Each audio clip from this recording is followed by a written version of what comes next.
Hello. Today I'm eating Vietnamese banh mi. Now I just had a massive workout and I am starving, so I can't wait to dig in. As you can see, I've got myself 2 rolls and a can of Red Bull. Altogether, this cost me $15.50. Not bad. Now I got these banh mi from a place called Nhu Lan on Hanson, and apparently they've got one on Franklin too, but this place sells the best banh mi in my city. And as you can see, I've got 2 rolls. I've got a DB, which stands for Dặc Biệt, which means a combination roll. And this is the standard Banh Mi Thịt Nguội, which is just cold meat roll. Let's take him out and have a look. Look at that. Look how wonderful those look. Look how beautiful that is. All that cold meat. All those pickled vegetables. Looks delicious. My mouth is watering. Let's see what we got in the cold meat roll. So as you can see, we got some pickled carrots and pickled radish, a bit of chili, some cold meat slices, some cold Vietnamese meat slices, and there's a cucumber, coriander, a bit of soy sauce, and the famous Vietnamese egg yolk sauce, whatever it is.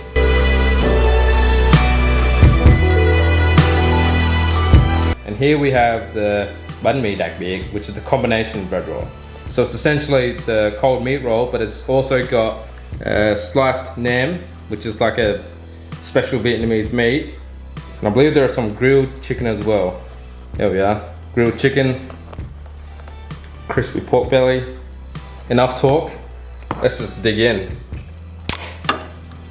Let's dig into the combination first, eh?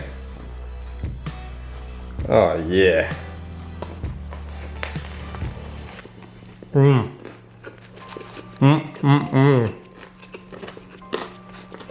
You have that lovely cooked flavor of the nam noodle and the grilled chicken. And you also have that extremely crispy and barbecue-like flavor of the crispy pork. And that egg butter just makes the roll so creamy.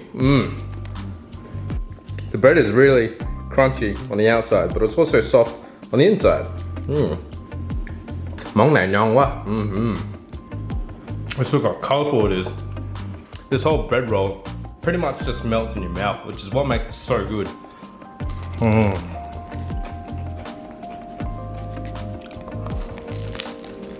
So that's the Banh Mi Dặc Biệt done. Let's move on to the Banh Mi Thịt Nguội. Hello, I am ready to be eaten. Yeah, you are. On the bottom side of the bread roll, there's also this lovely layer of pate. Now I'm not sure what type of pate they've used, but the pate adds this kind of meaty butteriness to the roll as well. See how easy it is for me to eat these rolls? It just shows how good they are. Funny story about banh mi. It's not necessarily hard to make, but there's a lot of time and effort that goes into making all of the individual ingredients. You know, you have to bake the bread, you have to prepare each type of cold ham, you have to pickle the vegetables, you have to make fresh egg butter. If you're gonna have banh mi for one meal, I personally don't think it's worth putting in all that work. That's why I prefer to buy my banh mi, because it just takes too much time to make all of those separate ingredients that go into the rolls. So good though.